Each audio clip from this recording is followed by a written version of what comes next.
जब लग गुरु मिले न साचा, तब लग गुरु करो 10 पांचा। क्या गुरु बदल सकते हैं? क्या गुरु बदलने से पाप लगता है? आध्यात्म के इस मैदान में आखिर सही गुरु कौन है? गीता जी में वर्णित तत्वदर्शी संत कौन है? इन सभी प्रश्नों के उत्तर जानने के लिए अवश्य सुनिए जगत गुरु तत्वदर्शी संत रामपाल जी महाराज के मंगल प्रवचन। परमात्मा ने कहा कि पूरा विश्व नाम लेगा और सत्य नाम का घर घर उच्चारण होगा, जाप किया करेंगे। ये इसलिए छुपा के रखा था। परमात्मा ने कहा था अपनी प्यारी आत्माओं को, सभी को समझा दिया था कि यदि आप इसको डिस्क्लोज कर दोगे सतनाम को, 2 अक्षर के को, तो आने वाले समय में ये काल अपने दूत भेजेगा। ये जितने राधा स्वामी, दर्दन सतगुरु, सच्चा सौदा, सरसार, जगमाल वालियर, सरसा वालियर, ये जितने सुधांशु जी हैं, गासाराम, ये जितने बड़े, अब ये सारे काल प्रेरित हैं। इनको ज्ञान नहीं किसी वस्तु का, ना इनको भगवान का पता, ना उनके विधि विधान का पता।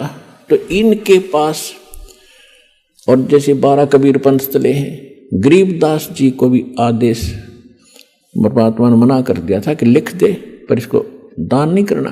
पूरे गरीबदास पंथ में ये 2 नाम का अक्षर नहीं था। केवल गरीबदास जी को एक विशेष हिदायत दी गई थी। परमात्मा संग रहते हैं पल पल में।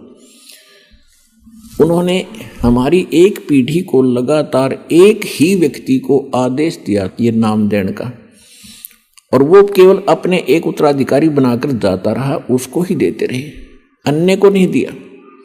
तो जिस कारण से यह जोत वहाँ से जला हुआ कनेक्शन जुड़ा हुआ इस दास तक पहुँचा। मेरे पूज्य गुरुदेव जी ने ये मंत्र सार नाम किसी को नहीं दिया, सिर्फ मुझे कहा और मेरे को आगे दान करने का और खुल्लम खुला आदेश दे दिया कि अब तुम दान करिए, तुझे फिर से कोई आदेश होगा परमात्मा का। 1997 में परमात्मा स्वयं आकर के इस दास प्रजा करी कि अब इस सार नाम भी प्रत्यक्ष करते बेशक और सतनाम भी खुल्लम खुला दे दे। अब समय आ गया।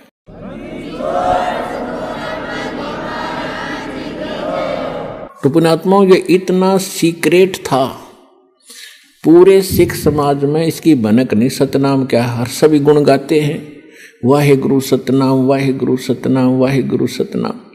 ना सतनाम का पता, क्योंकि नानक साहिब जी सतनाम का जाप करते थे 2 अक्षर के मंत्र का, लेकिन आगे नहीं दिया उन्होंने, क्योंकि वो पक्के भगत थे। उनको मालूम था कि बहुत बड़ी हानि हो जाएगी जब काल के दूतों का यथार्थ ज्ञान और यथार्थ भक्ति मंत्र हाथ लग गया था। जिस कारण से आज दास आपको भिन्नता बता रहा है, सारा ज्ञान समझा रहा है, प्रमाण दिखा रहा है, और अन्य संत क्या मंत्र देते हैं वो भी बता रहा है, और यहाँ आने वाले भक्त भी बताते हैं कि वो उन्होंने ये मंत्र हमें दान किए, जो किसी भी संत या किसी ग्रंथ में प्रमाणित नहीं है। उनको कहते हैं मनमाना आचरण। शास्त्र विधि त्याग कर अपनी मर्जी से की जाने वाली साधनाएं व्यर्थ होती हैं, वो फिजूल की होती हैं, जिस कारण से उनको लाभ नहीं हो रहा था। अब जो प्रसंग चल रहा है हम उसी पर आते हैं। अब स्वामी रामानंद जी परमात्मा की प्रत्येक बात को हृदय में तो महसूस कर रहे हैं कि बोल तो सारी सच्ची रही। तो परमेश्वर ने कहा कि आप साधना क्या करते हो, इष्ट यानी विष्णु जी की उपासना में आप क्या क्या साधना करते हो। स्वामी रामानंद जी ने बताया कि ओम नमो भगवते वासुदेवाय और सहस्रनामा विष्णु जी का, हरे कृष्ण हरे राम राधे राधे श्याम मिला दे, और एकादशी का व्रत भी रखता हूं। परमात्मा ने कहा कि जो मंत्र आप जाप करते हो ये वेद में या गीता में प्रमाणित है कहीं पर? गीता जो है, श्रीमद् भगवत गीता 4 वेदों का निष्कर्ष है। वेदों में और गीता जो, वेद और गीता जो है ये गॉड गिवन स्पिरिचुअल नॉलेज है, परमात्मा का दिया हुआ अध्यात्म ज्ञान है। और पुराण महाभारत आदि जो सुख सागर है ये किसी ऋषि और ब्रह्मा जी का ज्ञान आगे ऋषियों को प्राप्त हुआ, उन ऋषियों ने अपनी सोच, अपना अनुभव उसमें मिक्स करके अलग अलग उसको 18 भागों में बांट लिया। तो ये ज्ञान गॉड गिवन नहीं है, ये ऋषियों का अपना अनुभव है। यदि ये अनुभव और ये पुराणों वाला ज्ञान वेदों और गीता से नहीं मिलता तो यूजलेस है। जो शास्त्र विधि, जो भक्ति विधि, ज्ञान और चीज होती है। पुराणों में जो ज्ञान है वो तो उन सत्र का है कि उसने ऐसा किया, उसने ऐसा किया, उसके इतने पुत्र थे, वो ऋषि था, वो राजा था, ये इस तरह के ज्ञान है। और जहाँ भक्ति और के मंत्र हैं, भक्ति की साधना की विधि है, तो वो किसी ऋषि विशेष की है। यदि वेदों और गीता से नहीं मिलती तो वो इनकम्प्लीट है, अधूरी है, मनमाना आचरण है। तो परमात्मा ने कहा कि गीता अध्याय नंबर 8 के श्लोक नंबर 13 में एक मंत्र है, ओम इति एकाक्षरम ब्रह्म व्यवहारण माम अनुसमरण यह परियाति तजंदेहम स याति परमाम गतिम। गीता ज्ञान दाता श्री कृष्ण नहीं है। श्री कृष्ण के अंदर वो ब्रह्म बोल रहा है, ब्रह्म। अब ब्रह्म कौन है? क्योंकि पुण्यात्मा आप तो एक सीधे से बालक हो, स्टूडेंट हो, और जिन टीचरों के पास आप पढ़ कर आए हो उनको कह नहीं बता था, सिर पैर नहीं बता रखा भक्ति का। गीता अध्याय नंबर 15 के श्लोक नंबर 1 में बताया है कि उल्टा लटका हुआ संसार रूपी वृक्ष जानो, जिसकी ऊपर को जड़ है वो तो परम अक्षर ब्रह्म है, परम देव पुरुष है, जो सबके आधार हैं, सबके पालन करता। क्योंकि पूरे वृक्ष को जड़ से ही, मूल से आहार प्राप्त होता है, उसकी खुराक मिलती है, जिससे वो प्रफुल्लित होता है। तो ऊपर को जड़ है वो तो पूर्ण परमात्मा है, और नीचे को शाखा है। और जो संत इस उल्टे लटके हुए संसार रूपी वृक्ष के सभी विभाग बता देता है, स वेदविद। तो ये 600 वर्ष पहले परमात्मा ने स्वयं ये लीला की थी, एक सतगुरु की, एक तत्वदर्शी संत की। उन्होंने 600 वर्ष पहले कहा था अक्षर पुरुष एक पेड़ है, सर पुरुष वा की डार। सर पुरुष कहते हैं ज्योत निरंजन काल को, ब्रह्म को। अक्षर पुरुष कहो या अक्षर ब्रह्म कहो, सर पुरुष कहो, सर ब्रह्म कहो, तो अक्षर पुरुष एक पेड़ है, सर पुरुष यानी ज्योत निरंजन वा की डार, और तीनों देवा, रजगुण ब्रह्मा, सतगुण विष्णु, तम गुण शिव जी, तीनों देवा शाखा है, और फिर पात रूप संसार। अब मूल कौन है? वो जड़ कौन है? अब परमात्मा यहां ऑप्शन छोड़ गए। वैसे तो उन्होंने जगह जगह कहा कि हम ही अलखला हैं, कुतुब गोस और पीर, गरीबदास खालिक धनी हमारा नाम कबीर। लेकिन यहां इस दास के लिए छोड़ दिया, बताने के लिए कि जड़ कौन है? वो परम अक्षर ब्रह्म है। उसका प्रमाण कहाँ है? गीता अध्याय नंबर 15 के श्लोक नंबर 16 और 17 में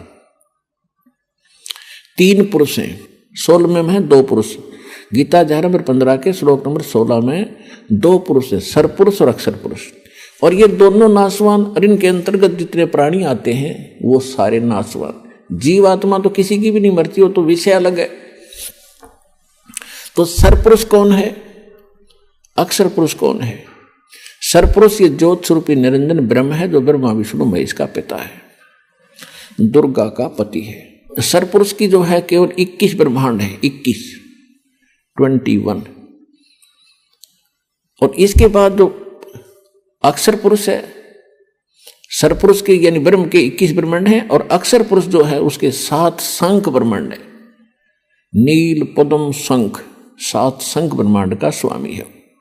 इसको पर ब्रह्म भी कहते हैं। एक तो ये ज्योति निरंजन भी ब्रह्म कहलाता है, और फिर इससे नेक्स्ट ब्रह्म, दूसरा ब्रह्म यानी पर ब्रह्म।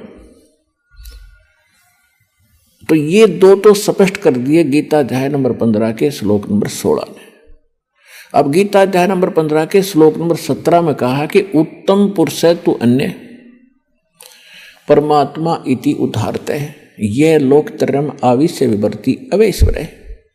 उत्तम पुरुष यानी श्रेष्ठ परमात्मा, पुरुषोत्तम, वो पुरुषोत्तम तो कोई और है, सरपुरुष और अक्षर पुरुष से हटकर है, और उसी को परमात्मा कहा जाता है। और जो तीनों लोकों में प्रवेश करके सबका धारण पोषण करता है, वो है अविनाशी परमात्मा। अब वो तीसरे नंबर का परमात्मा उत्तम पुरुष पुरुषोत्तम कौन है, वो स्पष्ट करने के लिए थोड़ा सा और आपको पीछे से लाएंगे। गीता अध्याय नंबर 4 के श्लोक नंबर 34 में कहा है कि अर्जुन, यदि तूने पूर्ण परमात्मा के पाने की और भक्ति मार्ग को यथार्थ ढंग से जानना है तो तत्वदर्शी संतों के पास जा, वो तत्व ज्ञान रखते हैं।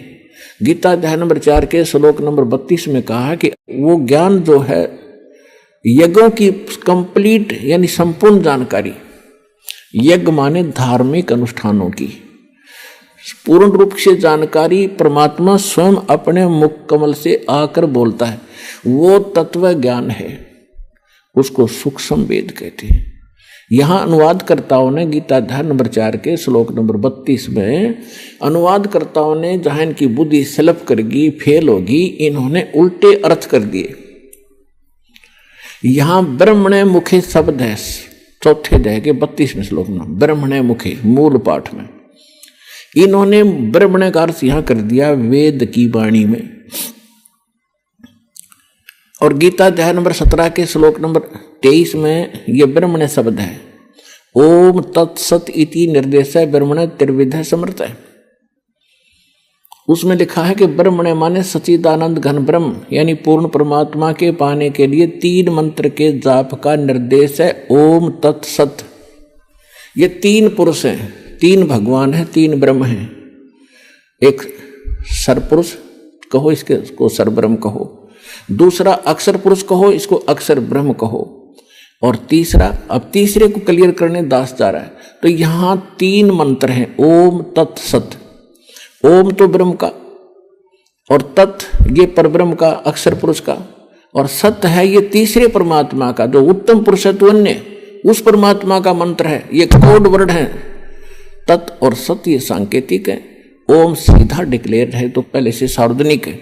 तो 3 पुरुष हैं। गीता अध्याय नंबर 17 के श्लोक नंबर 23 में उनके 3 मंत्र हैं, तीनों के जाप हैं, उससे कंप्लीट कोर्स बनता है मोक्ष का। अब गीता अध्याय नंबर 4 के श्लोक नंबर 32 और 34 का सारांश है। गीता ज्ञानदाता कहता है कि वो परमात्मा स्वयं अपने मुख कमल से यहां आकर अपने मुख कमल से जो ज्ञान देता है वो कंप्लीट स्पिरिचुअल नॉलेज है, वो पूर्ण अध्यात्म ज्ञान है, और उसके अंदर यज्ञों की यानी धार्मिक अनुष्ठानों की जानकारी विस्तार से कही गई है। वो तत्व ज्ञान है जो भगवान स्वयं आकर बोलता है। वो ज्ञान अब तुझे तत्वदर्शी संतों के पास मिलेगा। चौथे अध्याय के 34वें श्लोक में कहा कि उनसे पूछ ले। तो कहता मैं भी इससे परिचित नहीं हूं। अब 7वें अध्याय के 29वें श्लोक में गीता ज्ञानदाता कहता है कि अर्जुन, जो मेरे इस ज्ञान को आश्रय कर लेगा, तत्वदर्शी संत खोज लेता है, उसको तत्वदर्शी संत मिल जाते हैं जो पूर्ण परमात्मा की यथार्थ भक्ति और ज्ञान जानते हैं। उसके पश्चात उनकी क्या स्थिति होती है कि जरा मरण मोक्षाय यतन्ति ते, जरा मरण मोक्षाय यतन्ति ये ते ब्रह्म तत्विदु कर्षणम अध्यात्म कर्म च अखिलम। जो केवल जरा और मरण से छूटने के लिए, यानी जरा माने वृद्धावस्था का कष्ट, बुढ़ापे का दुख और मृत्यु के कष्ट से जो छूटने का प्रयत्न कर रहे हैं और इस संसार की किसी वस्तु की इच्छा नहीं रखते, उन्होंने इस संसार को असार जान लिया है, तो वो उस तत्ब्रह्म से परिचित हैं और सारे दातम ज्ञान से परिचित हैं और सभी कर्मों से परिचित हैं। वो व्यक्ति जो केवल इस संसार के संसारिक सुखों में राजपाट के चक्कर में ना पड़ के केवल मोक्ष प्राप्ति, बुढ़ापे का दुख और मृत्यु के दुख से जो छूटने का प्रयत्न कर रहे हैं, वो उस परमात्मा तत्ब्रह्म से परिचित हैं। अब 8वें अध्याय के प्रथम मंत्र में अर्जुन ने पूछा, तो किम तत्ब्रह्म किम अध्यात्म किम कर्म पुरुषोत्तम। अब कृष्ण जी को पुरुषोत्तम मान रहा था अर्जुन, जैसे हम श्री कृष्ण और विष्णु जी को सुप्रीम पावर मान रहे थे, इसी बुद्धि का सत्र अर्जुन का था। यही पाठ वो पढ़ रहा था। तो उस समय गीता ज्ञानदाता कहता है, श्री कृष्ण में बोल रहा है, ये काल भगवान ब्रह्म ये कह रहा है 8वें अध्याय के 3रे मंत्र में उत्तर दिया अर्जुन के प्रथम मंत्र का प्रश्न का कि वो परम अक्षर ब्रह्म है। कौन है वो परम अक्षर ब्रह्म? जिसके जानने के बाद उस तत्वदर्शी संत की प्राप्ति के उपरांत जो उसको समझ जाते हैं वो केवल यहाँ के संसारिक सुखों के अतिरिक्त से हटकर केवल मोक्ष की ही कामना करते हैं, वो परम अक्षर ब्रह्म है। अब हम आते हैं 8वें अध्याय के 5 और 7 मंत्र में गीता ज्ञानदाता कहता है अर्जुन मेरी भक्ति करेगा तो मुझे प्राप्त होगा, युद्ध भी कर, मेरा मंत्र है ओम नाम का बता दिया 8वें अध्याय के 13वें श्लोक में, ओम इति एकाक्षरम ब्रह्म व्यवहारण माम अनुसमरण ये प्रयाति तजंदे हम सयाति परमाम गति। मुझ ब्रह्म का केवल एक ओम मंत्र है, इसकी जो आखिरी सांस तक भक्ति करता रहेगा तो मेरे वाले ओम नाम से मिलने वाली जो राहत है वो मिलेगी तुझे, इतनी गति तेरी हो जाएगी। लेकिन युद्ध करना पड़ेगा, युद्ध भी कर, मेरा सेवन भी कर। 8वें अध्याय के 5 और 7 श्लोक में अपने आत्मा जहां युद्ध करना है वह शांति कहा। गीता अध्याय नंबर 18 के श्लोक नंबर 62 में कहा कि उस परमेश्वर की शरण में जा तो सर्वभाव से, उसकी कृपा से ही तो परम शांति को, सनातन परम धाम को प्राप्त होगा। गीता ज्ञानदाता अपने आप बताता है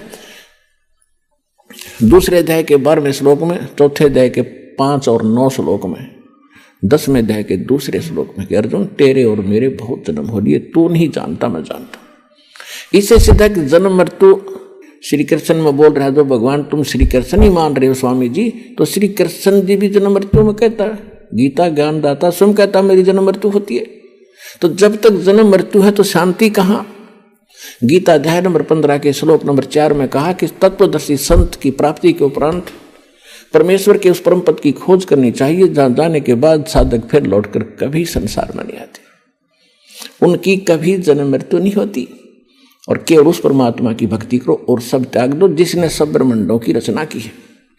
अब गीता ज्ञानदाता तो कह रहा है स्वामी जी कि किसी और परमात्मा है, उसकी साधना करने से जन्म मृत्यु कभी नहीं होती, और आप स्वयं स्वीकार कर रहे हो कि मैं स्वर्ग जाऊंगा फिर पता नहीं कहां जन्म होगा। तो ये खाक साधना है। फिर क्या समझा आपने सदग्रंथों को, क्या समझा आपने श्रीमद् भगवत गीता को?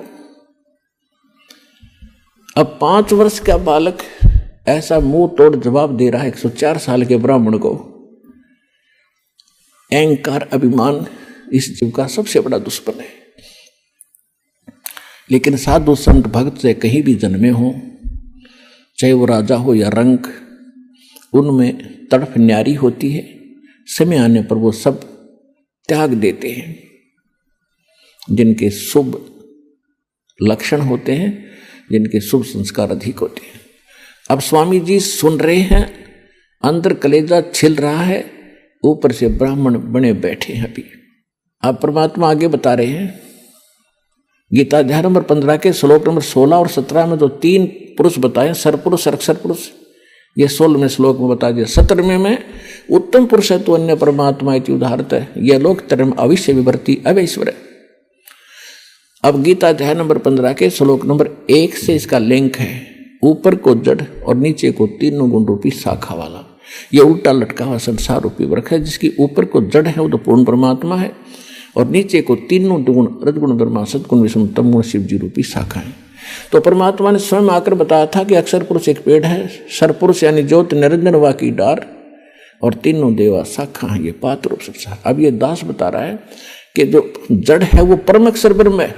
गीता अध्याय नंबर 8 के श्लोक नंबर 3 वाला वो परम अक्षर ब्रह्म है। वो परम अक्षर पुरुष कहो, परम अक्षर ब्रह्म कहो। और गीता अध्याय नंबर 15 के श्लोक नंबर अब 17 पर आते हैं। उत्तम पुरुष है तो अन्य परमात्मा इति उदाहरत है, यह लोक धर्म अविश्य विवर्ती अवैश्वर है। उत्तम पुरुष, पुरुषोत्तम यानी श्रेष्ठ भगवान, जिसको परमात्मा कह सकते हैं, कहा जाता है, जो वास्तव में अविनाशी है, जो सबका धारण पोषण करता है, सबके तीनों लोकों में प्रवेश करके सबका धारण पोषण करता है, वो अविनाशी परमात्मा है। वो परम अक्षर ब्रह्म है। वो संसार रूपी वृक्ष की जड़ है, जिससे सबकी परवरिश होती है। पूरे वृक्ष की परवरिश जड़ से होती है, मूल से होती है। तो वो परम अक्षर ब्रह्म जो है वो जड़ है पूरे संसार की, वो परम अक्षर ब्रह्म है। गीता अध्याय नंबर 18 के श्लोक 62 में जिसके विषय में कहा है कि अर्जुन तू सर्वभाव से उस परमेश्वर की शरण में जा, उसकी कृपा से तू परम शांति को और सनातन परम धाम को प्राप्त होगा। तो यहां गीता अध्याय नंबर 8 के श्लोक 5 और 7 में गीता ज्ञानदाता ने अपनी विषय बता दिया कि भक्ति भी कर, युद्ध भी कर, जन्म मृत्यु तेरी भी रहेगी, मेरी भी रहेगी। तो गीता ज्ञानदाता के पास वो कंप्लीट कोर्स नहीं है जिससे जन्म मृत्यु उसकी कट सके और उसके उपासक की कट सके, स्पष्ट कर दिया। अब वो कहता है कि उसके लिए तत्वदर्शी संतों ने खोज ले। तो इस विषय में आज तत्वदर्शी संत ये रामपाल दास है, जिला हिसार, हरियाणा।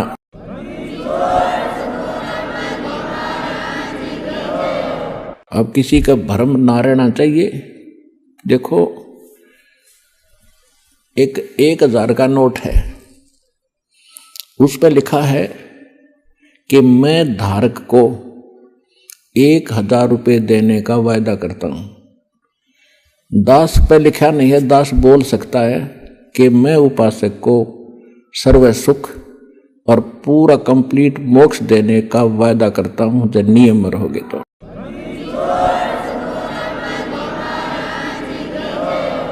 तो पुण्यात्माओं, बिना बताए पता कैसे चले?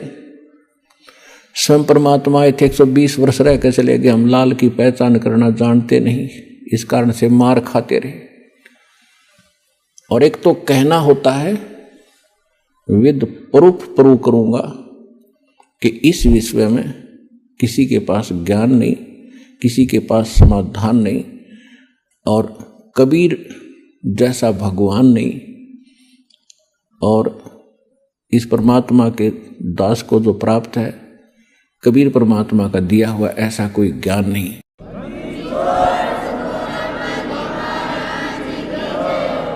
अब जो प्रसंग चल रहा है कि गीता ज्ञानदाता भी जन्म मृत्यु में, उसका उपासक भी जन्म मृत्यु में, इसलिए गीता अध्याय नंबर 7 के श्लोक नंबर 12 से लेकर 15 में गीता ज्ञानदाता कहता है कि अर्जुन, इस 7वें अध्याय में आपको ऐसा ज्ञान बता दूंगा कि फिर कुछ भी जानना शेष नहीं रहेगा।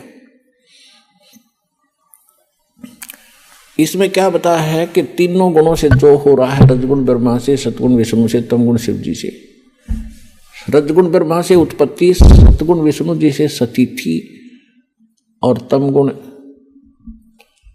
शंकर जी से संहार दोहरा। इसका निमित्त कारण मैं ही हूं। आप प्रसंग थोड़ा सा रह गया बीच में।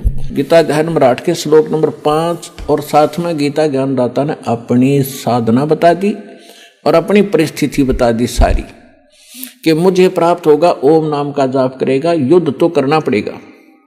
फिर 8वें अध्याय के 8, 9, 10 श्लोक में कहा है कि अर्जुन जो उस परम अक्षर ब्रह्म की भक्ति करते हैं, उस परम दिव्य पुरुष परमात्मा परम अक्षर ब्रह्म सच्चिदानंद घन ब्रह्म की जो भक्ति करते हैं, जो उत्तम पुरुषत्व है, उसकी भक्ति जो करते हैं, वो भक्ति की कमाई के बल से, भक्ति की शक्ति से, योग बल से, योग माने भक्ति साधना। योग का अर्थ ये नहीं है कि आसन पद्म लगा कर बैठ जाए आंखें बंद करके या ऊपर न पैर कर लिए अटपट, ये योग नहीं है। योग का अर्थ होता है जोड़, आत्मा का परमात्मा से मिलन करना, ये भक्ति क्रम कहलाता है। तो योग माने भक्ति भी होती है कि भक्ति योग के बल से, साधना के बल से, भक्ति की कमाई की शक्ति से उस परमात्मा के पास चला जाता है और मेरी साधना करने वाला मुझे प्राप्त होता है। अब उस परमात्मा की भक्ति का उन्होंने मंत्र बता दिया 17वें अध्याय के 23वें श्लोक में, सांकेतिक। ओम तत् सत इति निर्देश ब्रह्मण तिर्विद समर्थ है, यानी सच्चिदानंद घन ब्रह्म के पाने का 3 मंत्र का जाप है, नथिंग एल्स, इसके अतिरिक्त कुछ नहीं। ओम ब्रह्म का, सरपुरुष का। अब फिर आइए गीता अध्याय नंबर 15 के श्लोक नंबर 16 और 17 पे। इसमें 3 पुरुष हैं, एक सरपुरुष, एक अक्षर पुरुष और तीसरा जो आपको सिद्ध कर दिया 8वें अध्याय के तीसरे श्लोक से, परम अक्षर ब्रह्म कहो, परम अक्षर पुरुष कहो। तो ओम जाप है ब्रह्म का, सरपुरुष का, जो 21 ब्रह्मांड का स्वामी है। और जो तत् है ये है अक्षर पुरुष का, जो 7 संग ब्रह्मांड का स्वामी है, जिसको पर ब्रह्म, नेक्स्ट ब्रह्म भी कहते हैं। ये सांकेतिक है, ये इस दास के पास है, कोड वर्ड है ये। और सत भी कोड वर्ड है, सांकेतिक शब्द है। ये है परम अक्षर ब्रह्म के मंत्र जाप करने का। इसको सार शब्द भी कहते हैं, इसको सार नाम भी कहते हैं, इसको सार शब्द कहते हैं, आदि नाम कहते हैं, इसको विधेय नाम भी कहते हैं। वो मंत्र हटके है, ये सत नहीं है, ये कोड वर्ड है। तो इस प्रकार वो तीसरा जो मंत्र है वो सार नाम है, उसको आदि नाम, आदि विधेय नाम और सार शब्द भी कहते हैं। तो अब जो 3 मंत्र का जो जाप है उस परमात्मा के पाने का, अब ओम तो ब्रह्म का सबको पता है, गीता ज्ञानदाता ब्रह्म है, श्री कृष्ण जी में बोल रहा है। वो खुद कहता 8वें अध्याय के 13वें श्लोक में कि ओम इति एकाक्षरम ब्रह्म व्यवहारण माम अनुसमरण। माम माने मुझ, ब्रह्म माने ब्रह्म का, मुझ ब्रह्म का यह एक ओम मंत्र है और कुछ नहीं, बस इति यही। और अंतिम सांस तक जो इसका जाप करता हुआ शरीर त्याग कर जाता है तो ओम से मिलने वाली परम गति को प्राप्त होता है। ओम की परम गति क्या है, ओम से क्या उपलब्धि होगी? ब्रह्मलोक में जागा, ब्रह्मलोक में। श्रीमद् देवी भागवत 7वां स्कंध 562 और 63 पृष्ठ पे स्वयं देवी जी कह रही है, हिमालय राजा को ज्ञानोपदेश कर रही है और ब्रह्म का स्वरूप बता रही है कि उस ब्रह्म का ओम नाम है। ओम नाम का जाप कर हृदय से उसको पाने का उद्देश्य रख और फिर वहां चला जाएगा, ब्रह्मलोक को प्राप्त होगा। उस ब्रह्म को प्राप्त होगा, वो ब्रह्म ब्रह्मलोक रूपी दिव्य आकाश में रहता है। यानी ब्रह्म का साधक, ओम नाम का जाप करने वाला ब्रह्मलोक में जागा। वो ब्रह्म की साधना करा, सरपुरुष की, 21 ब्रह्मांड के स्वामी की, काल की साधना कर रहा है। गीता अध्याय नंबर 8 के श्लोक नंबर 16 में कहा है कि ब्रह्मलोक में गए हुए प्राणी भी पुनरावृत्ति में उनकी जन्म मृत्यु सदा बनी रहेगी। वो ये स्पष्ट कर ही चुका है कि अर्जुन तेरे और मेरे बहुत जन्म हो चुके, तू नहीं जानता, मैं जानता हूं। अपन आत्माओं, अब आमवर दोगे, हम पढ़ने लगे जब हमारी एज के तकरीबन शिक्षित हैं, और नहीं तो आजकल अक्षर ज्ञान वैसे भी करा दिया बुड्ढों को सरकार ने प्रौढ़ शिक्षा के माध्यम से, और आज 90% बल्कि 95% बच्चे इंटेलिजेंट हो चुके हैं। अब दास आपको ये सदग्रंथ पढ़ा रहा है, आप समझने योग्य बनाए भगवान ने पहले, और फिर ये ऐसे इंस्ट्रूमेंट दिए, टीवी चैनल परमात्मा ने बनवाए, इंटरनेट बनवाया, प्रोजेक्टर बनवाए, और ये इलेक्ट्रॉनिक मीडिया मालिक ने दिया। अभी तक तो ये मीडिया वाले इसका दुरुपयोग कर रहे हैं भगवान की दी हुई वस्तु का।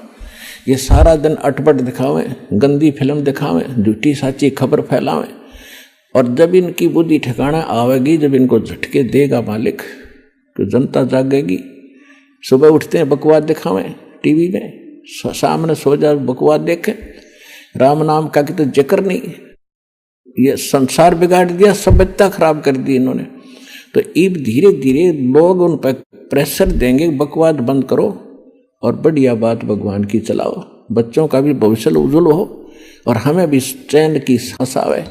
एक तो राम नाम की कथा सुने, सुबह उठते हैं किसी टीवी चैनल पे और सुनते हैं तो अन्य नकलियों की अटपट बक बक, उस सिर न पैर उनका, ना को परमात्मा की कथा, परमात्मा की वाणी सुन ले तो हृदय में कसक होती है।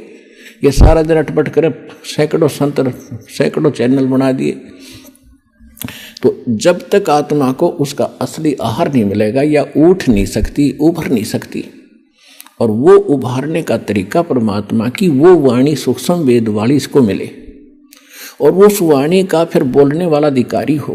आम व्यक्ति भी इस वाणी ने सुनाए जा, उसका असर नहीं हो सकता।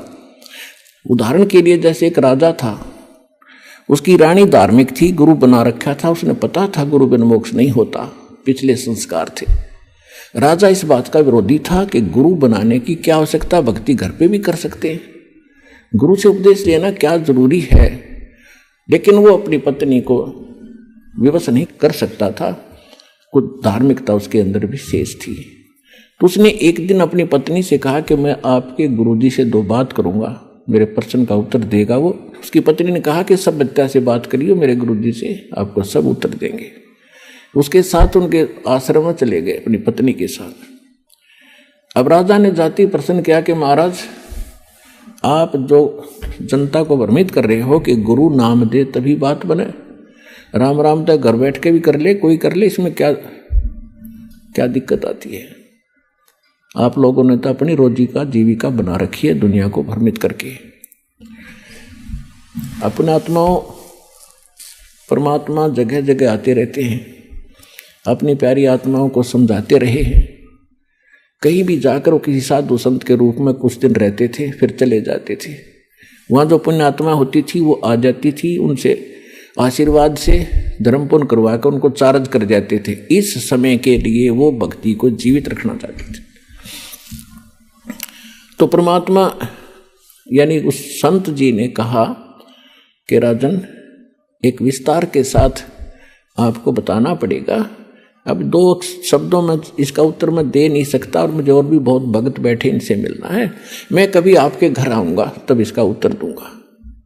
राजा ने सोचा, और अच्छा वहाँ आराम से इसका मगज चाटूंगा, वहाँ जाएगा तो अच्छी बात है, ठीक है जी। समय बता दिया कि उस दिन आऊँगा, तीसरे दिन, और इस समय आऊँगा। अब राजा इंतजार कर रहा था, और रास्ते में पहरेदारों जो खड़े थे सैनिक अंग रक्षक, उनको बोल दिया था कि साधु आएंगे, उनको आने देना, रोकना नहीं। स्वयं सिंहासन पर विराजमान होकर बैठा था, सामने आसपास मंत्री खड़े थे, सैनिक अंग रक्षक खड़े थे राजा के। अब ज्यों ही संत जी वहां राजा के पास पहुंचे, वहां सैनिक खड़े थे, सिपाही खड़े थे। उन सिपाहियों से संत ने कहा कि इसे अरेस्ट कर लो, इसको गिरफ्तार करो। किसको? राजा को। राजा की तरफ संकेत कर रहा था कि सैनिकों, इसे गिरफ्तार करो। एक बार कहा, राजा ने सोचा वैसे मजाक कर रहे हैं। दूसरी बार सीरियसली कहा तो राजा ने सोचा ये तो भी बकवाद कर रहा है। तो राजा ने कहा कि सैनिकों, इसको अरेस्ट करो। इतना ही कहा था, सैनिकों ने, सिपाहियों ने उस महात्मा को चारों तरफ से जकड़ लिया। अगले आदेश की इंतजार कर रहे थे कि इसका क्या करें। तब संत जी ने कहा कि महाराज, आप राजन आए अतिथि का, साधु संत का सत्कार किया करते हैं, कैसे बेइज्जती किया करते हैं। तो राजा ने कहा कि आप बात ही कुछ ऐसी कर रहे हो तो ऐसे व्यक्ति को क्या सत्कार दिया जाए, आप क्या बकवास कर रहे हो। संत जी ने कहा, मैं आपके उस प्रश्न का उत्तर दे रहा हूं जो आपने परसों पूछा था मेरे आश्रम में जाके, कि गुरु जी की क्या आवश्यकता है, भक्ति तो हम खुद भी कर सकते हैं। राजा बोला, ये खाक उत्तर दिया, तो आप तो मेरी गद्दी पर कब्जा करना चाहते हो कि तेरी गद्दी को तो मैं थूकूं भी को नहीं। पर बात सुनने में जो बात बताना चाहता था कि जैसे आज आपके वर्ड में पावर है, आपके शब्द में शक्ति है। मैंने वही शब्द बोला कि इसे अरेस्ट करो, गिरफ्तार करो, ये सैनिक टस से मस नहीं हुए। और आपने वही शब्द बोले, इसे गिरफ्तार करो, इन्होंने 1 सेकंड की देर नहीं करी, तुरंत गति में आगे। इसी प्रकार संत की शब्द में शक्ति होती है। जो वचन, वाणी, सत्संग वो करेंगे उससे तुरंत असर होता है। उसको आम आदमी बकता रहो, उसे कोई असर नहीं होगा। और यही कारण रहा कि आज तक इन महापुरुषों की वाणी ग्रंथ बनाकर भी लोग जाप करते रहे, इसका पाठ भी करते रहे। कबीर साहिब के कबीर सागर से मूल पाठ बनाकर संध्या, सुबह, दोपहर, शाम करते रहे। उनसे असर नहीं हुआ, क्योंकि वो अधिकारी के मुख से नहीं प्राप्त था, आदेश नहीं था। तो अब इस दास को परमात्मा ने भेजा है आपके लिए अधिकारी बनाकर, और complete in all respect course देकर, और अब आपका पूरे विश्व का कल्याण हो सकता है जब शरण में आकर भक्ति करोगे।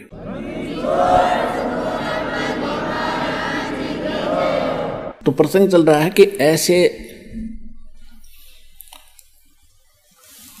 इस दास से प्राप्त मंत्र के लेने से फिर आपको विशेष लाभ होगा, और तभी ये आपकी भक्ति और आपके रोग, आपके संकट, आपके निवारण होंगे। करेगा भगवान, कबीर साहब करेंगे, लेकिन नियमित आज इस दास को बना रखा है। इसके अतिरिक्त कोई और नकली अपने आप कोई संत महंत बनकर ये मंत्र देने लगेगा, वो इस मानव समाज का जबरदस्त शत्रु समझ लेना। अपना जीवन नाश करेगा और 10, 20, 100, 200 और डुबो देगा। तो ऐसे व्यक्तियों से भी आपने सतर्क रहना है। अधिकारी के बिना कोई भी सिंपल आप देख लो, अपने रोज प्रतिदिन के जीवन में देख लो, अनधिकारी से कोई भी आपका सर्टिफिकेट भी अटेस्टेड है, वो भी कामयाब ना करे, वो भी काम नहीं दे। और हम तो एक इतने अनमोल जीवन के साथ सौदा कर रहे हैं, और इसको ऐसे सहज में ले रखा हमने, क्योंकि हम इससे परिचित नहीं हैं। हम उसी प्रसंग पर आते हैं कि गीता अध्याय नंबर 8 के श्लोक नंबर 16 में कहा है कि ब्रह्मलोक में गए फिर प्राणी भी फिर जन्म मृत्यु में आते हैं, उनका मोक्ष नहीं होता। तो इतनी सिद्ध हुआ कि गीता ज्ञान दाता की भक्ति करने वाला जो ओम नाम के जाप को सर्वश्रेष्ठ मानकर आज तक ये ऋषि मैं ऋषि मानते रहे, ओम नाम सबसे बड़ा, इससे बड़ा ना कोई, ओम नाम का जाप करे तो शुद्ध आत्मा हुए। हमने ये लोक वेद सुन रखी थी, दंत कथा, और उसी पर आरूढ़ थे। अब ओम तो बहुत नियमन सत्र का जाप है इस मोक्ष मार्ग में, लेकिन ये व्यर्थ नहीं है। कई नकली कबीरपंथी कहते हैं कि हम न तो ओम जाप की सलाह देते, ना सोहम की देते, ये तो काल के जाप हैं। वो जाप क्या देते हैं? सतनाम सतगुरु, या 5 नाम देते हैं, अजर नाम, अमी नाम, अमर नाम, पाताले सुसंधु नाम, ही हंस का काम। ये तो पूरी आरती गोट रखी है, ये कोई मंत्र है? तो पुण्यात्माओं, जब तक संत नहीं मिलेगा, सतगुरु नहीं मिलेगा, जीव कल्याण नहीं हो सकता। अब 17वें अध्याय के 23वें श्लोक में स्पष्ट करी थी आप गीता ज्ञान दाता ने कि उस सच्चिदानंद घन ब्रह्म के पाने के लिए 3 मंत्र के जाप का विधान है, उसका निर्देश है। निर्देश का अर्थ है कति डिसीजन, फाइनल डिसीजन, ये फाइनल ऑर्डर है और कोई नहीं इसके बाद। यानी जो उस पूर्ण परमात्मा के पाने का मंत्र है वो 3 मंत्र का है। और फिर उसने ये भी स्पष्ट कर दिया कि वो कंप्लीट कोर्स तो तत्वदर्शी संत बतावेगा, और वो ज्ञान भगवान के द्वारा बोला हुआ होगा, वो तत्व ज्ञान होगा। तो उस कंप्लीट कोर्स में, वो कंप्लीट कोर्स परमात्मा ने स्वयं दिया था कबीर सागर में। तो कबीर सागर में इन कबीर पंथियों ने वो नाम डिस्टर्ब कर दिए कुछ, ये जान करके ये तो काल के जाप हैं, हम नहीं करेंगे। अब परमात्मा ने मालूम था काल हमारे यहाँ कहाँ गड़बड़ करेगा, तो आदरणीय गरीबदास साहिब जी के द्वारा दोबारा वो वाणी ज्यों की त्यों कंप्लीट कोर्स उनके माध्यम से फिर बुलवा दिया। और 600 वर्ष पहले पालक ने धर्मदास जी से कहा था कि जब 12वां पंथ चलेगा गरीबदास वाला, उसके गरीबदास जी के माध्यम से मेरी महिमा की वाणी पुनः प्रकट होगी, और फिर उस 12वां पंथ जो गरीबदास जी का चल पड़ा होगा उसमें चलकर मैं स्वयं आऊंगा और पूरे विश्व का कल्याण करूंगा। तब तक इन मूल मंत्रों को छुपा के रखना। तो ये दास भेज रखे और गरीबदास पंथ में जब ना समझ माओ तो दास बता दे आप।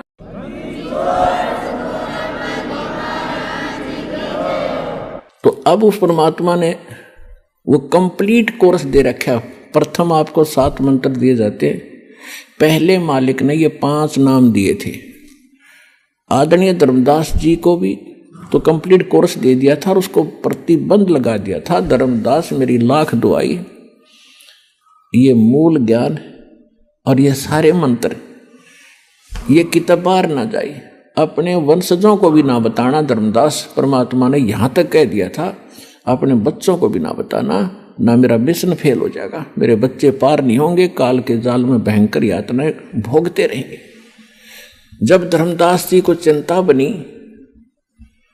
एक क्योंकि वृद्ध अवस्था हो गई थी, 100 से ऊपर आयु हो गई थी, तब उसने परमात्मा से कहा कि भगवान आपने प्रतिबंध लगा दिया, जो मंत्र आपने मुझे दिए हैं इसके बिना मोक्ष नहीं हो सकता, और आपने मुझे 42 पीढ़ी का वरदान दे दिया कि मेरा 42 पीढ़ी तक वंश भी चलेगा। तो परमात्मा मेरे वाले वंश के बच्चे कैसे पार होंगे? मुझे ये चिंता खाई जा रही है, ना मरा जा रहा है ना मैं जी पा रहा हूं, अब क्या करूं? परमात्मा ने देखा कि ये बात बिगाड़ेगा, और वृद्ध अवस्था में दिमाग स्लिप हो जाता है, ममता घनी बढ़ा कर परिवार में।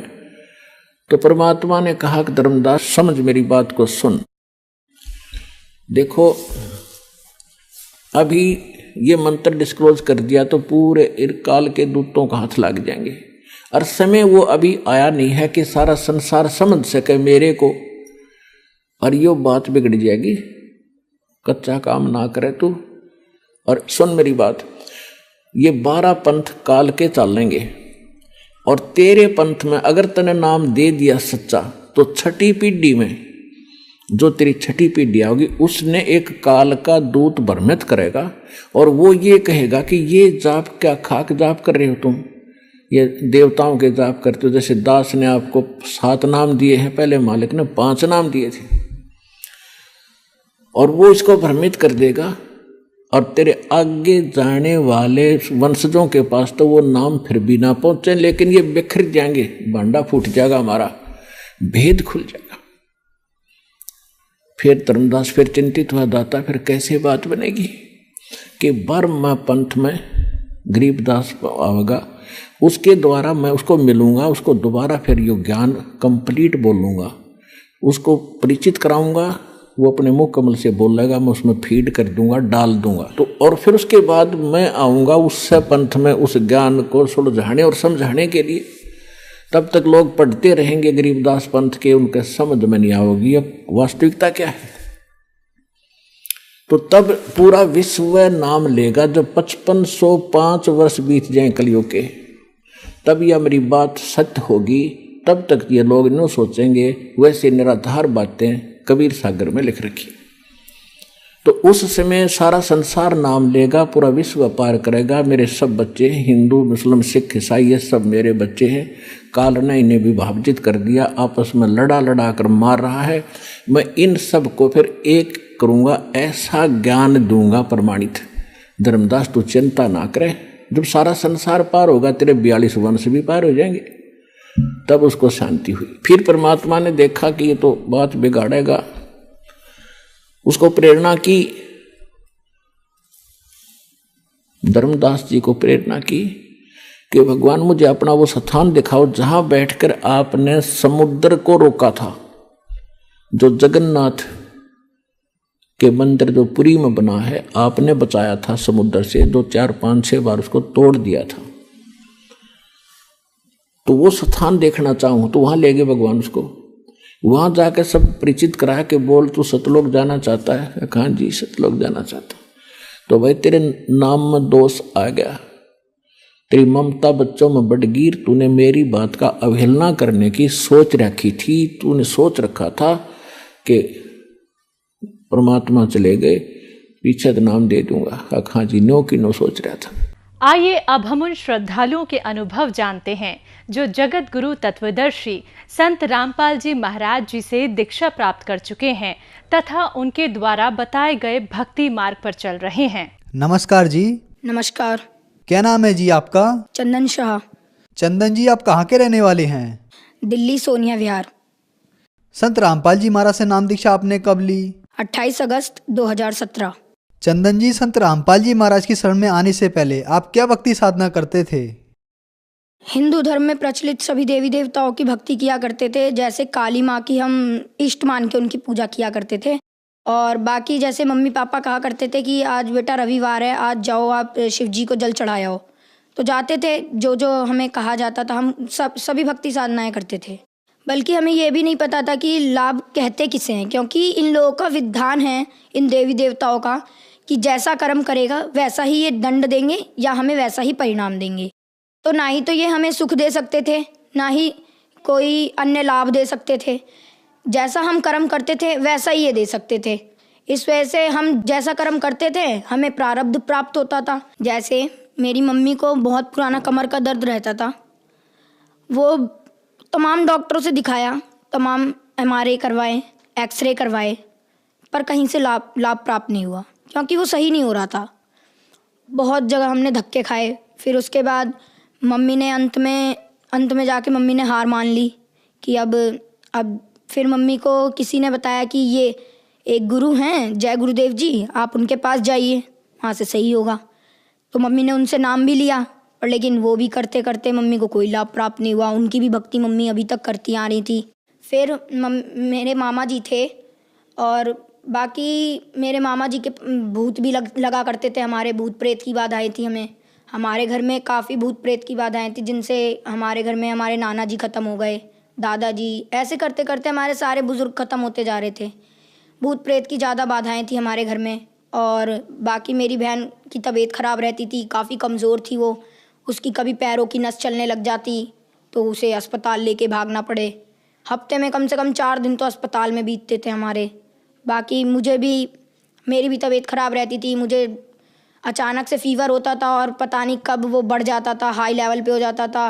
और संत रामपाल जी महाराज से जुड़ने से पहले मुझे टाइफाइड हो गया। टाइफाइड जो हुआ तो फिर मेरे को हाई लेवल का टाइफाइड हो गया। उसमें डॉक्टर के पास गए तो उन्होंने कहा कि उन्होंने मेरा खून जांच किया। सबसे पहले उन्होंने बताया इसका खून काला हो चुका है, अब ये ज़िंदा नहीं बच सकता, अब आप कहीं पे भी ले जाओ इसे, ये ज़िंदा नहीं बच सकता। हमें काली माँ की भक्ति करते हुए हमें कोई लाभ नहीं मिले। हमने उन्हें इष्ट रूप में पूजा, हमें कोई लाभ नहीं हुए, बल्कि हमें दिन प्रतिदिन नुकसान होती रहती थी। हमारी आर्थिक तंगी थी, काफ़ी फाइनेंशियल प्रॉब्लम थी हमारे घर में। तो जगत गुरु तत्वदर्शी संत रामपाल जी महाराज से जुड़ने से पहले हम जितनी भी भक्ति साधनाएं करते थे उनसे हमें कोई लाभ प्राप्त नहीं हुए।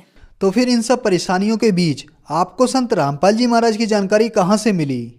हाँ, हमारे मामा जी आए थे हमारे घर पे, तो उन्होंने हमें ज्ञान गंगा पुस्तक दी। तो मेरे अंदर ललक आ गई कि अब ये ज्ञान गंगा पुस्तक है, इसे पढ़ना चाहिए, अच्छी ज्ञान की पुस्तक है। तो मामा ने कहा कि इसे ज़रूर पढ़ना। तो मैंने उसे 3 महीने में पढ़ी, और उसके बाद मैंने ज्ञान समझ के सदगुरु संत रामपाल जी महाराज के पास पहले मैंने अपनी मम्मी को भेजा कि मम्मी आप जाओ, नाम लेकर आओ, अगर आपको कुछ लाभ मिलता है तो मैं भी आपके साथ जुड़ जाऊंगा। तो फिर मम्मी ने वहाँ से नाम दीक्षा ली। तो मम्मी आई तो मम्मी के कमर का दर्द एकदम छूमंतर हो गया, जैसे ऐसा लग रहा था कि वो दर्द था ही नहीं उनके। और फिर मैंने सोचा कि जब मम्मी के सही हो गया तो मुझे भी सही हो जाएगा। फिर मैंने मम्मी से कहा मम्मी बस आप मेरे को नाम दिला दो। मेरे रीढ़ की हड्डी में उस समय बहुत दर्द रहता था, टाइफाइड की वजह से भूख नहीं लगती थी मुझे, तो रीढ़ की हड्डी में ज़्यादा पेन रहता था मेरे। मैं बेड पे पड़ा रहता था। और फिर जिस दिन नाम लेने जाना था 28 अगस्त को 2017 में, तो मैं उस दिन 5 किलोमीटर साइकिल अकेले चला के लोनी तक गया था। आप मानेंगे नहीं, मेरी तबीयत इतनी ख़राब थी, फिर भी मैं संत रामपाल जी महाराज से मैंने कहा अगर आप भगवान हों तो आप मेरे को अपने पास सही सलामत लेकर अपने पास तक पहुंचा दो, मैं आपसे ज़रूर नाम दीक्षा लूँगा। और फिर जब मैं वहाँ तक गया मेरे कमर का दर्द बिल्कुल ख़त्म हो गया नाम लेने से पहले। तो ऐसे करके हमने वहाँ पे सदगुरु रामपाल जी महाराज से नाम दीक्षा ले ली। चंदन, हमने सुना है कि संत रामपाल जी महाराज से नाम दीक्षा लेने के बाद श्रद्धालुओं को बहुत सारे लाभ प्राप्त होते हैं, तो क्या संत रामपाल जी महाराज से नाम दीक्षा लेने के बाद आपको भी कोई लाभ प्राप्त हुए? जी हाँ सर, हमें लाभ प्राप्त हुए। हमें सबसे पहले तो आध्यात्मिक ज्ञान पता लगा। हमें ये पता लगा कि आखिर सच्ची भक्ति क्या है, उसकी विधि क्या है। शास्त्र अनुकूल भक्ति प्राप्त हुई संत रामपाल जी महाराज से। उसके बाद हमें शारीरिक सुख भी मिले, आर्थिक सुख भी मिले। जैसे कि मम्मी के कमर का दर्द सही हुआ, बहुत पुराना दर्द। मैं भी अस्पताल में ही रहता था, हफ्ते के 4 दिन हमें अस्पताल दौड़ना पड़ता था, कैसे भी किसी भी कारण, किसी को कुछ हो जाता था, किसी को कुछ हो जाता था। तो हमारे उन सब चीज़ों में फ़र्क आया। फिर हमने संत रामपाल जी महाराज से जब नाम लिया, उसके 15 दिन बाद हमारे घर में ऐसा माहौल बनने लग गया कि जैसे अब सुख ही सुख थे हमारे घर में, क्योंकि अब कलेश रहता नहीं था ज़्यादा, क्योंकि परमात्मा का ज्ञान सबको मिल गया था। इस वजह से ज़्यादा कलेश नहीं रहता था। पापा को काफ़ी ज़्यादा टेंशन रहती थी पहले, तो अब वो भी नहीं रहती थी। टेंशन इस बात की थी क्योंकि पापा के ऊपर कर्जा काफ़ी चढ़ गया था। तो अब संत रामपाल जी महाराज से जुड़ने के बाद पापा का कर्जा धीरे धीरे उतरता जा रहा है।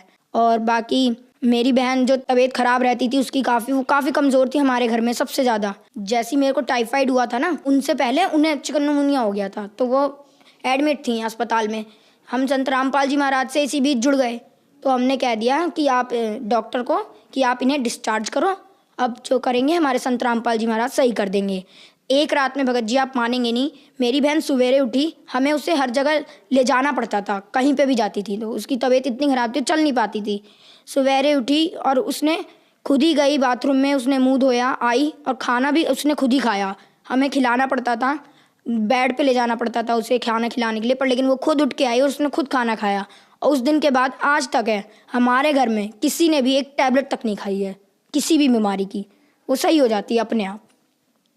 और बाकी अन्य लाभ ये हुआ, परमात्मा ने मुझे दर्शन दिए सद्गुरु रामपाल जी महाराज ने, और वो मुझे सतलोक लेकर गए 12 अप्रैल सन 2018 में। मेरे को वो सतलोक लेकर गए परमात्मा। सतलोक में भी मेरे को विश्वास तो नहीं हो रहा था, पर लेकिन मैं उस दिन 8 बजे मेरी आंख लग गई। मैं सोया और फिर उसके बाद मेरे को काल के दर्शन हुए। मैं काफ़ी डर गया। मैं 10 बजे उठा, 10 साढ़े 10 के करीब उठा मैं, और फिर उसके बाद मेरे को नींद नहीं आई 1:30 बजे तक, क्योंकि मैं काफ़ी डर गया था। मैं सतनाम का जाप करता रहा। मेरे को फरवरी में मिल गया था सतनाम का जाप, 25 फरवरी को, और मैं सतनाम का जाप करता रहा 1:30 बजे रात तक, करता रहा। ऐसे करते करते 1:30 बजे मेरे को अपने आप नींद आ गई। उसके बाद जगत गुरु तत्वदर्शी संत रामपाल जी महाराज ने मुझे दर्शन दिए। उनके मतलब उन्होंने जब दर्शन दिए तो उनके शरीर के आगे पीछे रोशनी सी चल रही थी, चक्कर सा था। तो उन्होंने क्या किया, उन्होंने ऐसे करके हाथ बढ़ाया, तो हाथ बढ़ाया, मैंने उनका हाथ पकड़ा, उन्होंने मेरे को खींच लिया। उन्होंने जो खींचा तो ऐसे लगा मैं जो उनके शरीर के आसपास की रोशनी थी मैं उसमें समा गया। अंदर जब गया तो मैंने देखा आत्माएं कहीं इधर उड़ रही हैं, कहीं इधर उधर मतलब विचरण कर रही हैं, और वहाँ का बहुत अच्छा मौसम, वहाँ ना ही सूरज ना ही कुछ, वहाँ वो प्रकाशित लोक था बस। वहाँ पे हर आत्मा के शरीर से रोशनी निकल रही थी। फिर मेरे को अंदाज़ा लग गया कि ये परमात्मा मेरे को सतलोक लेकर आए हैं। फिर उसके बाद संत रामपाल जी महाराज मेरे को सतलोक में मिले, और उन्होंने मेरे को जहाँ कबीर जी का आसन है वहाँ पर लेकर गए। वहाँ पर एक बहुत से बड़े गोमज में बीच में परमात्मा जैसे राजा होता है वैसे बैठे हुए थे सिंहासन पे, और उसके बगल में दरबारियों की तरह, जैसे हमारे संत गरीबदास जी महाराज, संत रामपाल जी महाराज, ये सब वहाँ पे अन्य रूप बना के बैठे हुए थे। रामदेवानंद जी महाराज, चितानंद जी महाराज, जितने भी गुरु हमारे गुरु जी से पहले हुए हैं, संत रामपाल जी महाराज से पहले, वो सब दरबारी की तरह बैठे हुए थे वहाँ पे। मैंने कबीर जी को दंडवत प्रणाम किया। उतने में वहाँ पे एक आत्मा आई, तो कबीर जी ने कहा कि इन्हें ये नए मेहमान हैं, इन्हें सतलोक घुमा दो। तो फिर उन्होंने मेरे को एक यान दिया। यान के अंदर हम जा रहे थे, हम दोनों, वो आत्मा भी थी मेरे साथ, वो लेकर जा रही थी। तो एक पहाड़ था, पहाड़ के बीच से वो मुझे निकाल रही थी। मतलब 2 पहाड़ थे, उनके बीच में बिल्कुल गैप नहीं था कि हमारा यान निकल सके। तो मैंने कहा कि आप मुझे मत निकालो, मैं मर जाऊँगा, क्योंकि यहाँ गैप नहीं है, अब इतनी सी जगह में हम कैसे निकलेंगे। तो उन्होंने कहा बेटा यहाँ की कोई भी वस्तु नाशवान नहीं है, ये अमर लोक है, अविनाशी लोक है। तो फिर इतना कहते ही पहाड़ के बीच से हम निकल गए। और जब मैंने आंखें मींच ली, मैं काफ़ी डर गया था। फिर मैंने जब आंखें खोली तो हम पहाड़ को पार कर चुके थे और मुझे कुछ भी नहीं हुआ था। तो फिर उन्होंने मेरे को ऐसे करते करते मेरे को उन्होंने एक वहाँ पे दूध की नदी बहती है वहाँ पे लेकर गए। तो मैं उसे, वो आत्मा तो पी रही थी पर लेकिन मैं पी नहीं पा रहा था उसको। फिर संत रामपाल जी महाराज वहाँ पे दर्शन दिए उन्होंने मेरे को। संत रामपाल जी महाराज के रूप में कबीर जी आए थे वहाँ पे, उन्होंने मेरे को दर्शन दिए और उन्होंने मेरे को फिर अपने हाथों से दूध पिलाया। बहुत अच्छा लगा मेरे को, बहुत अच्छी फीलिंग आई वहाँ पे। मैंने कभी सोचा भी नहीं था कि संत रामपाल जी महाराज इतनी ऊंची शक्ति के हैं। और उन्होंने मेरे को वहाँ पे पूरा सतलोक घुमाया। जैसे धीरे धीरे करके वो मेरे को लेकर गए, उन्होंने कहा बेटा देखो ये जगह है, ये जगह है, और यहाँ पे इस फलदार वृक्ष थे, वहाँ पे काजू किशमिश लगे रहते थे। तो मेरे को बीच में भूख लग गई। मैंने कहा संत रामपाल जी महाराज गुरुजी को, गुरुजी मुझे भूख लग रही है। तो उन्होंने क्या किया कि उन्होंने एक हाथ यूँ किया और एक हाथ इधर किया, तो इसमें एक कटोरी आई, उसके अंदर खीर भरा हुआ था और इधर पानी का एक गिलास आया और उन्होंने मैंने उसे खा लिया। फिर मेरा पेट भी भर गया। उसके बाद फिर मैंने कहा गुरुजी अब मेरा यहाँ से जाने का मन नहीं कर रहा है। संत रामपाल जी महाराज से कहा मैंने, तो उन्होंने कहा बेटा देखो, तुम यहाँ से जब गए थे तो तुम भक्ति युक्त थे, तुमने अपना कर्म बिगाड़ लिए, तुम्हें जाना नहीं चाहिए था यहाँ से, तुम चले गए, तुम भक्ति युक्त थे, तो अब जब तुम आओगे ना यहाँ पे तो भक्ति युक्त ही आओगे, ऐसे मैं तुम्हें ला नहीं सकता यहाँ पे। जब तक तुम्हारे अंदर भक्ति नहीं होगी, दृढ़ता नहीं होगी मेरे प्रति, मैं तुम्हें नहीं ला सकता यहाँ पे, तुम यहाँ रह नहीं सकते। तुम्हें उस लोक में जाना पड़ेगा, सेवा करनी पड़ेगी, भक्ति करनी पड़ेगी, दृढ़ होके सार नाम लेना पड़ेगा, जब तुम यहाँ आ सकते हो और यहाँ पे जब ही तुम रह सकते हो, वरना मैं तुम्हें यहाँ नहीं रख सकता। तो उन्होंने मेरे को, मैं उस दिन 1:30 बजे सोया था रात में और सुबह 9 बजे उठा। ये तो नॉर्मल सी बात है कि किसी दिन ज़्यादा नींद आ गई तो मैं सो गया, तो मेरे घर में किसी ने उतनी टेंशन भी नहीं ली। तो मैं जब आया मेरे को गुरुजी ने वहाँ छोड़ दिया कि जाओ अब तुम नीचे जाओ, भक्ति करना।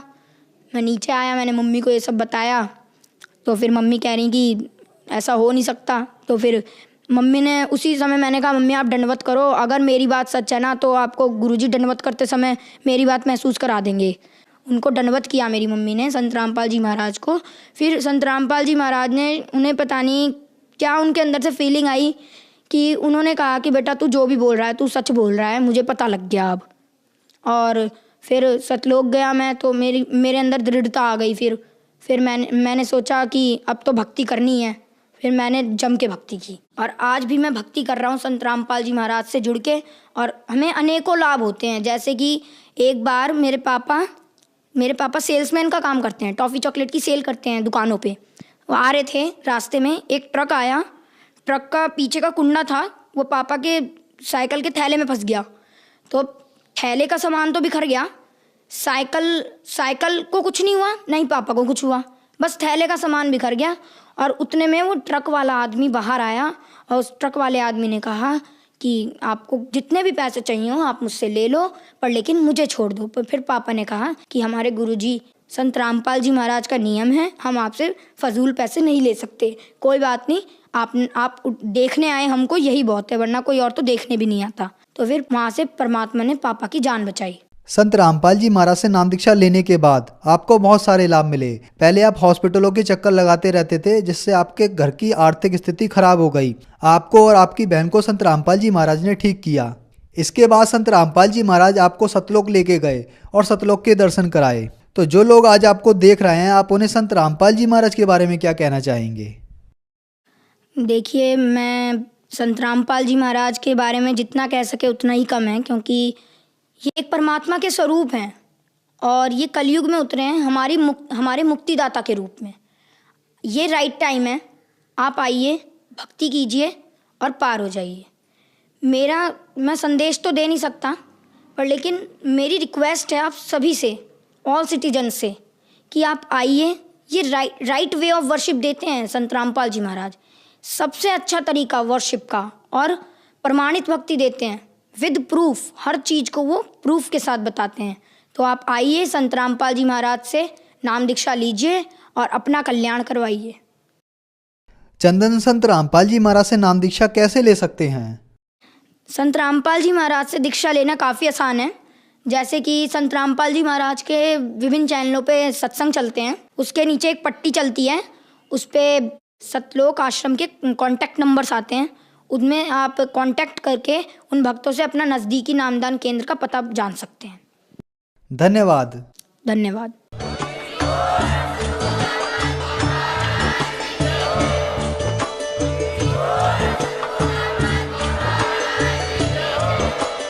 आप सुन रहे थे जगत गुरु तत्वदर्शी संत रामपाल जी महाराज जी के मंगल प्रवचन। अधिक जानकारी के लिए विजिट कीजिए हमारी वेबसाइट www.jagatgururampalji.org। संत रामपाल जी महाराज जी के शुभ आशीर्वाद से पूरे विश्व भर में 500 से भी ज्यादा नाम दीक्षा केंद्र हैं, जिन पर संत रामपाल जी महाराज जी द्वारा ऑनलाइन निःशुल्क नाम दीक्षा दी जा रही है। अपने नजदीकी नाम दीक्षा केंद्र का पता करने के लिए संपर्क करें 8222880541।